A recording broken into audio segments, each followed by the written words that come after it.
नमस्कार. लोकशाहीच्या या विशेष मुलाखतीमध्ये आपलं स्वागत आहे. विधानसभा निवडणुकीची रणधुमाळी आता अंतिम टप्प्यात पोहोचलेली आहे. आरोप प्रत्यारोपांच्या फैली आपल्याला पाहायला मिळतात आणि या निवडणुकीचं वैशिष्ट्य म्हणजे यंदा दोन प्रमुख पक्षांमध्ये जी फूट पडलेली आहे त्यानंतरची ही पहिली निवडणूक असणार आहे. ती म्हणजे राष्ट्रवादी काँग्रेस पक्ष आणि शिवसेना पक्ष. यातलेच आज आपल्यासोबत एक खास व्यक्तिमत्व आहेत, ते म्हणजे राज्याचे उपमुख्यमंत्री आणि राष्ट्रवादी काँग्रेस पक्षाचे राष्ट्रीय अध्यक्ष अजितदादा पवार. दादा, खूप खूप स्वागत आहे लोकशाही मराठीमध्ये आपलं. अमोलजी नमस्ते. एकंदरीत शेवटचा टप्पा प्रचाराचा आलेला आहे. तुम्ही संपूर्ण महाराष्ट्र पिंजून काढलेला आहे. काय परिस्थिती आहे? मतदार नेमकं काय म्हणतायत? दिवसेंदिवस महायुतीला अतिशय चांगल्या प्रकारची परिस्थिती होत चाललेली आहे. मला 100% विश्वास आहे. 250 पेक्षा जास्त जागा आम्ही महायुती त्या ठिकाणी जिंकून आणेल आणि आम्ही सरकार स्थापन करू. यंदा राष्ट्रवादी काँग्रेसमध्ये फूट पडलेली आहे, म्हणजे तुम्ही बाहेर पडला, वेगळी भूमिका मी घेतली. बाहेर पडलेलो नाही अमोलजी, मी बाहेर पडलेलो नाही. आम्ही पक्षातच आहोत. त्याच्यावर चिन्ह आमच्याकडेच आहे, पक्षाचं नाव आमच्याकडेच आहे. आता तुम्ही महायुतीसोबत आहात, तर 2024ची ही विधानसभा निवडणूक मागे वळून बघताना कशा पद्धतीने बघताय? काय आव्हान वाटते? कारण की पहिल्यांदाच तुम्ही विधानसभा निवडणूक स्वतंत्रपणे लढताय राष्ट्रवादी काँग्रेस पक्ष म्हणून. मागची म्हणजे कुठली निवडणूक? 2019ची असेल किंवा त्या आधीच्या निवडणुका असतील. 2019 वगैरे त्या काळातल्या निवडणुकांमध्ये आमच्या पक्षाचे प्रमुख आदरणीय पवारसाहेब असायचे आणि त्याच्यामुळे त्यांच्या नेतृत्वाखाली आम्ही निवडणुकीला सामोरं जायचं. आता यावेळेस पहिल्यांदाच आम्ही सगळेजण एकत्रपणे या निवडणुकीला विधानसभेच्या सामोरं जातोय. ज्यावेळेस तुमच्यावर जबाबदारी येते त्यावेळेस बऱ्याच गोष्टी तुम्हाला लक्षामध्ये ठेवून निर्णय घ्यावे लागतात. कलेक्टिव्ह निर्णय घ्यावे लागतात. सहकाऱ्यांशी विचारविनिमय करून निर्णय घ्यावे लागतात आणि तशा पद्धतीनं माझं काम चाललेलं आहे. दादा, वेगळं होण्याचा निर्णय तुम्ही ज्यावेळेस घेतला, तर आता मागं वळून पाहताना काय फायदे तोटे तुम्हाला जाणवत आहेत? याचं काय मी अमोलजी कित्येकदा तुम्हाला सांगतो, आम्ही वेगळं होण्याचा निर्णय घेतलेला नाही. कुठल्याही ह्याच्यामध्ये बहुमताचा आदर केला जातो. आम्हाला स्पीकरनी त्या ठिकाणी तुम्ही तो पक्ष आणि तुमचं चिन्ह आणि तुम्हाला नाव दिलेलं, तीच गोष्ट आमच्या इलेक्शन कमिशननी पण सांगितलेली. त्याच्यामध्ये मॅटर त्यांच्या पुढं चाललं. असंख्य ॲफिडेव्हिट तिथं कार्यकर्त्यांनी दिले. असंख्य जिल्हाध्यक्षांचे ॲफिडेव्हिट होते, असंख्य तालुकाध्यक्षांचे ॲफिडेव्हिट होते. जे काही देशामध्ये असणारे आमदार असतील, देशामध्ये असणारे लोकप्रतिनिधी असतील, ह्या पक्षाच्या चिन्हावर निवडून आलेले, त्या सगळ्यांनी ॲफिडेव्हिट दिली. ते काही लाख ॲफिडेव्हिट होती आणि त्या सगळ्याचा विचार करून नंतर निवडणूक आयोगाने निर्णय दिलेला आहे. तुमच्याकडे बहुमत होतं हे मान्य आहे, पण पवार साहेबांपासून लांब जात असताना, सगळं मागे वळून पाहताना काय फायदे तोटे तुम्हाला जाणवत आहेत? आम्हाला आमचं काम करावं लागतं. ते आम्ही करतोय आणि पुढे जातोय. मतदान शेवटच्या टप्प्यात आलं असताना राज्यात एक मुद्दा पुन्हा एकदा गाजू लागतोय, तो म्हणजे भाजपकडून ज्या घोषणा दिल्या जात आहेत, बटेंगे तो कटेंगे, त्याचबरोबर एक हे तो सेफ है. तर महायुतीला याचा कितपत फायदा होईल, किती नुकसान होईल असं तुम्हाला वाटतं? कारण की तुम्ही याच्याबद्दल वेळोवेळी तुमची जी भूमिका आहे ती तुम्ही मांडलेली आहे. हो, बरोबर आहे ना. बटेंगे तो कटेंगे ही भूमिका शिवशाहू फुले आंबेडकरांच्या महाराष्ट्राला न पटणारी आहे. सेक्युलर विचारधारेला ती न पटणारी आहे. त्याच्यामुळं त्या गोष्टीला काही मीच एकट्याने भूमिका मांडली नाही. भाजपच्या पण काही मान्यवरांनी भूमिका मांडली, भाजपच्या सिनियर नेत्यांनी भूमिका मांडली. हेही आपण लक्षामध्ये घेतलं पाहिजे. आणि आता कितीदा तेच सांगितले, हे काय स्टॅम्प आहे का? स्टॅम्प पेपर, स्टॅम्प पेपरवर लिहून देतो ती भूमिका अजित पवारांची कायम राहणार आहे, शिक्का मारून देतो. दुसरं जे तुम्ही सांगितलं, हम एक है तो सेफ है, ह्याच्यातला अर्थ काय? आपण एक राहिलं तर सुरक्षित. मी आता त्याच्यातनं असा अर्थ काढलाय, सबका साथ सबका विकास. सबका साथ म्हणजे इथं आहेत सगळ्यांचं साथ असेल तर आपल्या सगळ्यांचा विकास होईल, हा त्याच्यातनं अर्थ. आता हम म्हणजे सगळे आले. हम एक है, हम एक है तो सेफ है. पण त्याला हिंदू मुस्लिम असा रंग दिला जातो, मग ते विरोधकांकडून केलं जाते. मी तुम्हाला आधीच काय सांगितलं, मी जसं सबका साथ सबका विकास हा जसा त्याच्यातनं अर्थ देशाने काढला, त्याच पद्धतीनं हम एक है तो सेफ है, म्हणजे हम सगळे भारतीय एक आहोत तर आपण सेफ आहोत. म्हणजे त्याच्यामध्ये सर्व जाती धर्मातले घटक आले. आता हम म्हणल्यानंतर आता मैं एक हूँ तो सेफ हूँ असं नाही येते. हम एक है तो सेफ है. दादा, दुसरं, नरेंद्र मोदी यांची सांगता सभा मुंबईमध्ये झाली, पण तिथं तुमची अनुपस्थिती ही प्रकर्षाने जाणवली. त्यावेळी चर्चाही सुरू झाल्या की दादा का गेले नाही, कारण की या ज्या चर्चा सुरू होत्या. माझ्यावर सध्या फारच प्रेम चाललंय मीडियाचं, अगदी ओतू चाललंय. मी मोदी साहेबांना पुण्याच्या सभेत सांगितलेलं होतं की माझ्या रोज आता वेगवेगळ्या भागात सभा आहेत, मी मुंबईच्या सभेला नाही आलं तर चालेल का? ते हो म्हणले. आता मी त्याच्यामध्ये अमोलजींना विचारायला पाहिजे होतं, अमोलजी मी त्या सभेला जात नाही बरं का, उगीच माझ्याबद्दल मीडियात दुसऱ्या बातम्या पसरू नका. हे काय मला तर काही कळत नाही. कित्येक ठिकाणी आम्ही ठरवलेलं होतं की अशा निवडणुकीमध्ये ज्यावेळेस प्राईम मिनिस्टर येतात त्यावेळेस सगळ्यांचे एक एक प्रतिनिधी पाहिजे. शिवसेनेचे कधी एकनाथरावजी असायचे, कधी त्यांचे दुसरे प्रतिनिधी असायचे. राष्ट्रवादी धुळ्याच्या सभेला अनिल भाईदास पाटील होते, राष्ट्रवादीचे नाशिकला भुजबळ साहेब होते, राष्ट्रवादीचे विदर्भात प्रफुल्ल पटेल साहेब होते, राष्ट्रवादीचे खारघरला सुनील तटकरे होते, राष्ट्रवादीचे पुण्यामध्ये अजित पवार होते. असं सगळे आम्ही जेवढ्या काही त्या भागातल्या सभा होत असताना पहिल्या सभेला आम्ही तिघही एकत्र कोल्हापूरला होतो. कोल्हापूरला जे आम्ही महायुतीच्या प्रचाराचा शुभारंभ केला त्यावेळेस बाळासाहेबांचा वाढदिवस होता, तोच दिवस होता. दादा, आता तुम्ही महायुतीमध्ये आहात, नवाब मलिकांना तुम्ही मुंबईमधून उमेदवारी दिलेली आहे, त्यांना उमेदवारी देण्यावर तुम्ही सुद्धा ठाम होता, पण त्यांनाच विरोध करताना भाजप आणि शिवसेना हे सुद्धा ठाम आहेत, तर याचा काय परिणाम होईल? ठीक आहे, हे का आमच्या सगळ्यांची विचारधारा वेगवेगळी आहे, त्याच्यावर वेगवेगळी मतं असू शकतात, मतांतर होऊ शकतं. आम्ही महाराष्ट्राच्या सर्वांगीण विकासाच्या करता, केंद्र सरकारचा मोठ्या प्रमाणावर आपल्याला मदत होण्याच्या करता अशा काही, ज्याला कॉमन मिनिमम प्रोग्राम म्हणतो आपण, अशा काही गोष्टीवर आम्ही एकत्र येऊन सरकार चालवतोय.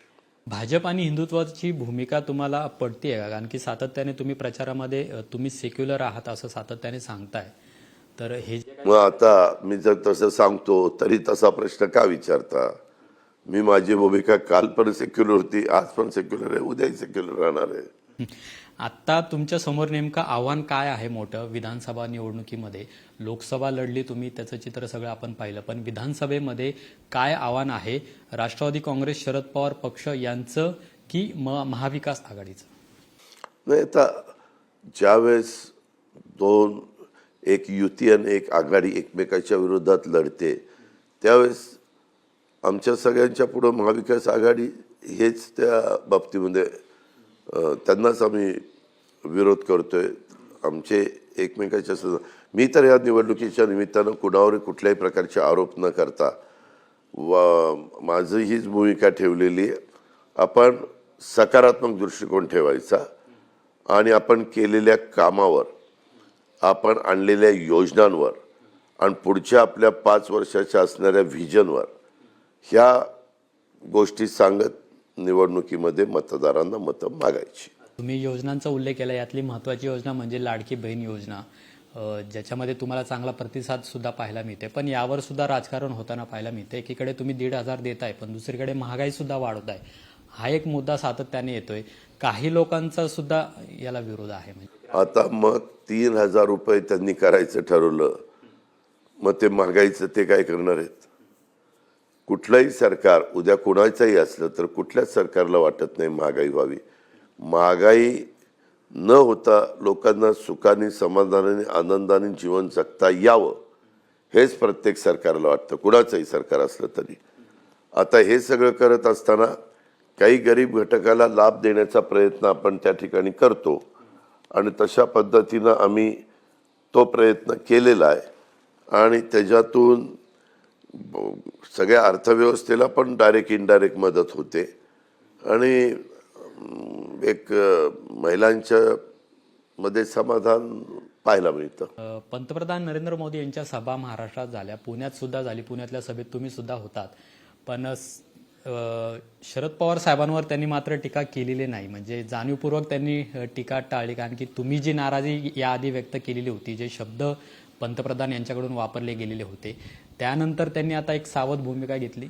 अमोलजी, आता तुम्ही टीका केली तर पवार साहेबांच्यावर टीका केली, नाही केली तर काही वेगळी स्ट्रॅटेजी आहे का?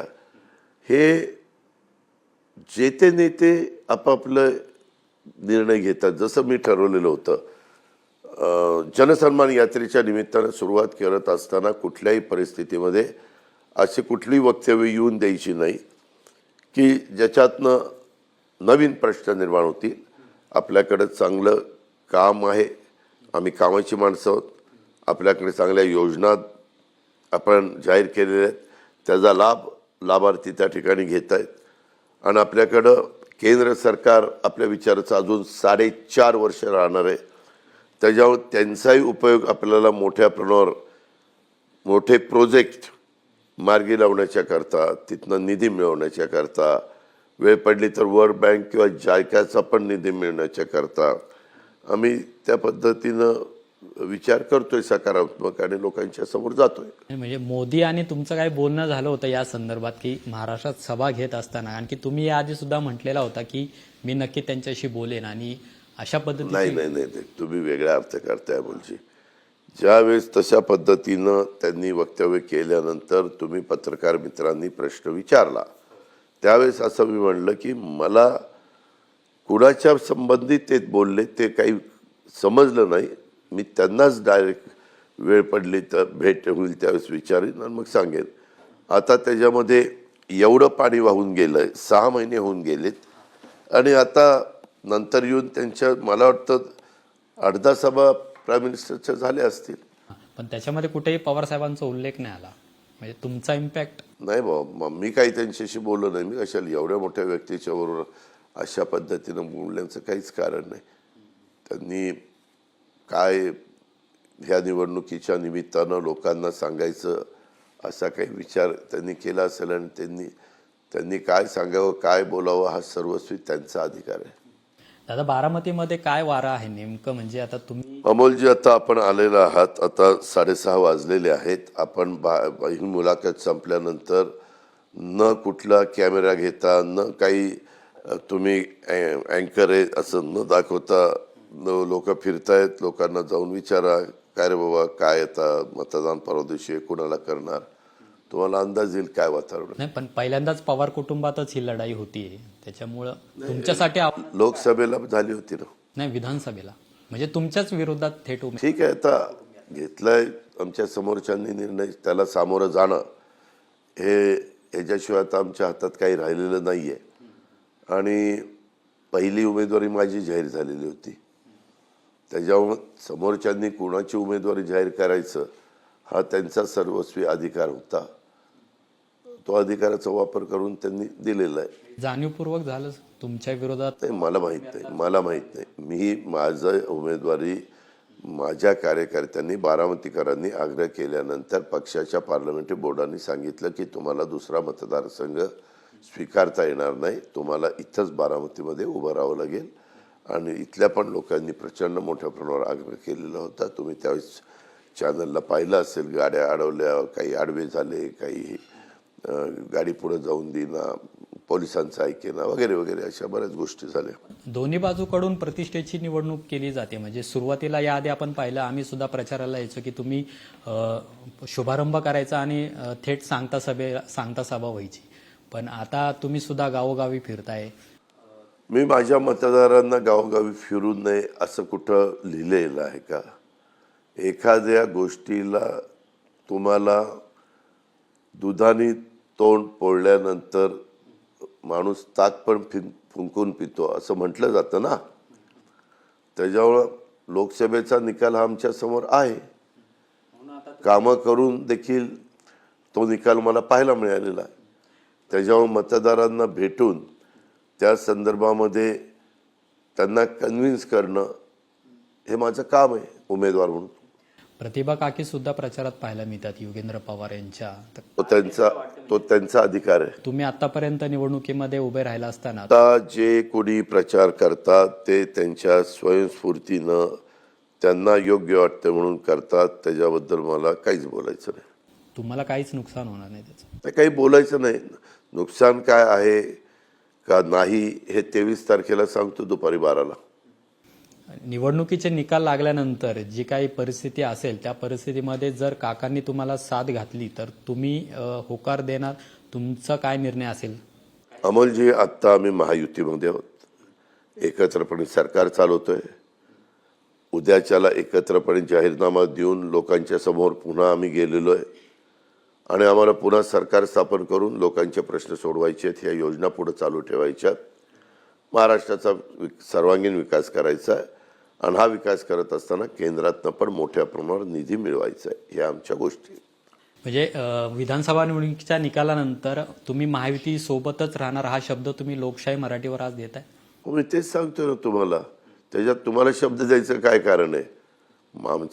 आम्ही सगळ्यांनी मिळून निर्णय घ्यायचा आहे. आम्ही आमचा निर्णय घेतलेला आहे आणि त्या पद्धतीनं आम्ही प्रचार करतोय, सगळं काही करतोय आणि आम्ही लोकांना तेच सांगतोय की बाबा आम्ही आज तुमची कामं करतोय. आज केंद्र सरकार आमच्या विचाराचं आहे. त्याच्यामध्ये आम्ही निवडून आल्यानंतर केंद्राची पण आपल्याला भरीव मदत मिळणार आहे आणि आपल्या राज्याला त्याचा फायदा होणार आहे. दादा, शेवटचा प्रश्न, महायुतीमध्ये मुख्यमंत्री कोण होणार? अजित पवार पुन्हा एकदा उपमुख्यमंत्री पदापासून मुख्यमंत्री पदापर्यंत पोहोचतील?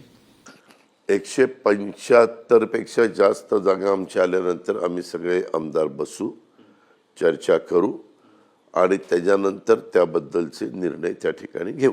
पण आता तुम्ही व्हायला हवं मुख्यमंत्री अशी कार्यकर्त्यांची इच्छा आहे. आतापर्यंत तुम्ही उपमुख्यमंत्री. हे का कार्यकर्त्यांची इच्छा मी एकट्याने मुख्यमंत्री व्हावं असं नाही. आज महाराष्ट्रात तुम्ही नजर टाकली तर जवळपास 25 अशी नावं निघतील की त्यांचे कार्यकर्ते बोर्ड लावतात, आपला नेता मुख्यमंत्री व्हावात अशा पद्धतीनं त्यांना वाटतं. असं तुम्हाला पाहायला मिळेल. नाही, तुमची स्वतःची इच्छा आहे. आता माझी स्वतःची इच्छा महायुतीचे 175 पेक्षा जास्त जागा निवडून आणायच्या आणि महायुतीचं सरकार सत्तेवर आणायचं ही माझी इच्छा आहे.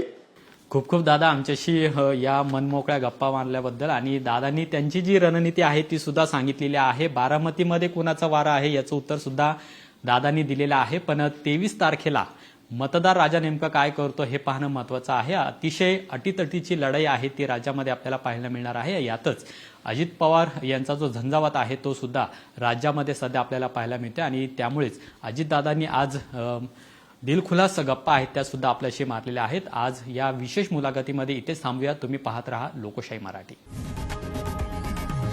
लोकशाही मराठी ऐका, पहा, जागरूक रहा.